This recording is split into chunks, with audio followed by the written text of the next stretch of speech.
Baret pertama ada baret dari Mabesat atau Markas Besar Angkatan Darat yang berwarna hijau dengan lambang bernama Kartika Eka Paksi berbentuk burung Garuda dengan perisai merah putih dan juga bintang yang berada di atas badan Garuda.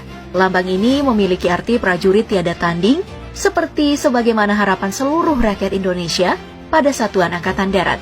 Nah, dari Mabesat ini pembahasan akan dibagi atas Satuan TNI AD, yaitu Satpur atau Satuan Tempur, Satbanpur atau Satuan Bantuan Tempur, dan Satbanmin atau Satuan Bantuan Administrasi.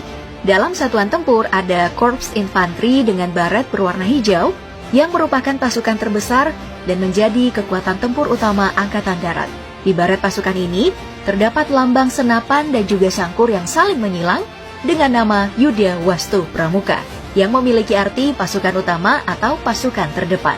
Lalu ada baret hijau Kostrat atau Komando Cadangan Strategis Angkatan Darat yang menjadi salah satu pasukan tempur paling depan Angkatan Darat dengan jumlah dan spesifikasi yang dirahasiakan. Dalam baret pasukan ini terdapat lambang Cakra Sapta Agni yang memiliki bentuk senjata cakram dengan 7 api yang berada pada tiap ujung lingkaran senjata. Dalam dunia pewayangan, senjata ini merupakan salah satu senjata yang diyakini bisa mengalahkan semua musuh yang berada di depan senjata tersebut.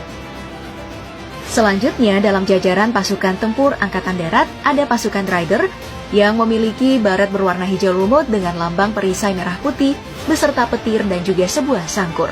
Secara kekuatan, pasukan Rider ini dianggap 3 kali lebih kuat daripada prajurit biasa.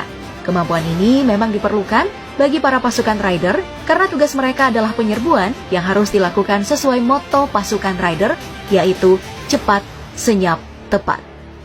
Masih dari pasukan khusus, sekarang kita ada Kopassus atau Komandan Pasukan Khusus yang memiliki baret berwarna merah dengan lambang Tribuana Candraca Satya Dharma yang memiliki arti pasukan setia yang memiliki keahlian bertempur dalam 3 matra, yaitu darat, laut, dan udara.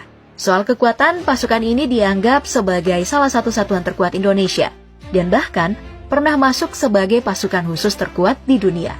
Berikutnya ada pasukan kavaleri yang memiliki baret berwarna hitam dengan lambang bernama Tridaya Cakti, berbentuk tank dengan tombak dan pedang yang saling menyilang. Secara arti, lambang ini memiliki arti 3 kekuatan, yaitu kekuatan bergerak, menembak, dan kejut. Selanjutnya ada pasukan armet atau artileri medan dengan baret berwarna coklat. Di baret pasukan ini terdapat lambang Trisandia Yuda yang berbentuk 2 buah meriam dan sebuah amunisi artileri yang melambangkan fungsi utama dari pasukan armet, yaitu menggunakan senjata berat layaknya meriam.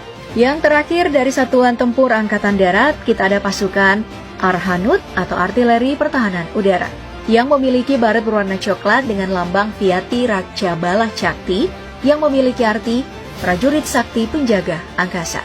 Oke, sekarang kita masuk ke Satbanpur, yaitu Satuan Bantuan Tempur, dimulai dari Korps Perhubungan dengan baret berwarna hijau yang memiliki lambang Cigra Apta Nirbaya yang berarti cepat, tepat, dan aman.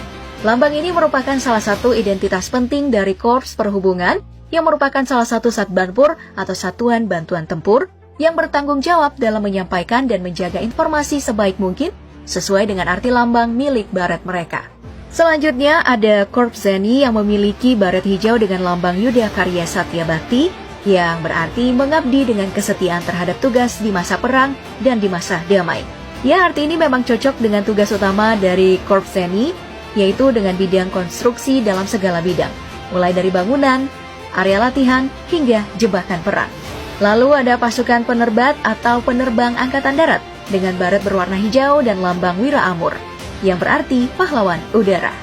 Seperti namanya, Satbanpur yang satu ini memiliki tugas penerbangan dan bertanggung jawab dalam mobilitas udara, pengintaian, dan bahkan melumpuhkan musuh di balik bukit yang menggunakan senjata seperti helikopter dan pesawat tempur. Dan yang terakhir di bagian Angkatan Darat ada Satuan Bantuan Administrasi atau Satbanmin. Dalam satuan ini, pertama kita memiliki pasukan Pomat atau Polisi Militer Angkatan Darat dengan baret berwarna hijau dengan lambang Satya Wira Wicaksana yang berbentuk 2 pistol yang bersilang dalam sebuah segi 5 emas. Untuk pemakaian, baret dari Pomat ini digunakan dengan arah kemiringan berbeda, yaitu miring ke kiri. Hal ini dikarenakan Pomat merupakan satuan khusus yang digunakan untuk penegakan hukum dan bukan untuk melakukan perang seperti satuan lainnya yang mengarahkan baret ke arah kanan, yang berarti pasukan yang dipersiapkan untuk bertempur. Dari Angkatan Darat, sekarang mari kita pindah ke Angkatan Laut. Pada bagian ini mari kita mulai dari Mabesal atau Markas Besar Angkatan Laut yang memiliki baret berwarna biru tua dengan lambang Jalesveva Jaya Mahe, yang berarti justru di laut kita jaya. Lambang dengan bentuk jangkar yang berada di tengah padi dan kapas ini memiliki sebuah sejarah unik karena dianggap sudah ada sejak zaman Majapahit, di mana Jalesveva Jaya Mahe merupakan sorakan semangat dari pasukan Majapahit saat berperang di lautan. Selanjutnya ada pasukan marinir Angkatan Laut dengan baret berwarna ungu. Di baret ini terdapat lambang Jalesu Bumyamca Jaya Mahe yang memiliki bentuk jangkar raksasa dengan lingkaran yang berisi sebuah keris, ombak, dan juga peta Indonesia. Secara harfiah, Jalesu Bumyamca Jaya Mahe memiliki arti di laut dan di darat kita jaya. Biasanya baret ini digunakan oleh berbagai bagian dari pasukan marinir seperti Denjaka yang merupakan pasukan khusus terbaik Angkatan Laut. Oh iya, pada baret ini ada juga pasukan spesial Angkatan Laut yang mendapatkan ornamen khusus, yaitu pasukan Taifib atau Intai Amfibi, di mana baret mereka memiliki ornamen khusus bernama Maya Netra Yamadipati, yang berarti malaikat pencabut nyawa yang tidak terlihat dan berbentuk orang menyelam. Pada TNI Angkatan Laut, pasukan ini juga mengenal pasukan khusus seperti pasukan operasi kapal selam. Baret yang digunakan adalah baret berwarna hitam dengan lambang Wira Anantarudira, yang memiliki arti tabah sampai akhir. Dari penampakannya, lambang ini memiliki bentuk segi delapan dengan gambar dua hiu dan sebuah jangkar berwarna emas.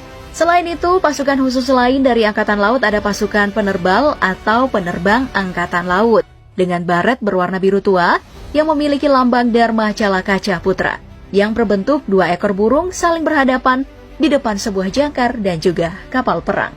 Ada juga pasukan khusus Satuan Selam dengan baret berwarna biru tua dengan lambang berbentuk sebuah helm penyelam masa lampau, jangkar, dan juga sebuah tombak trisula. Dari segi filosofi, nama dari lambang ini adalah Wicak Wireng Warih yang memiliki arti bijak dan kesatria dalam misi bawah air.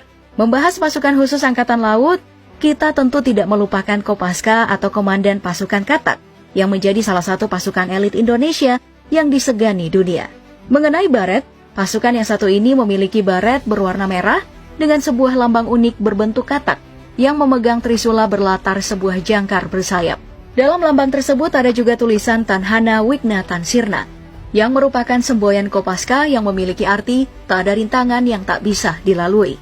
Dari Satuan Tempur Angkatan Laut, sekarang kita pindah ke satuan lainnya yang bertugas untuk hal-hal yang jauh dari medan perang. Contohnya saja pasukan Hidrosal atau Hydro Oceanographic Center Angkatan Laut yang memiliki baret berwarna biru tua.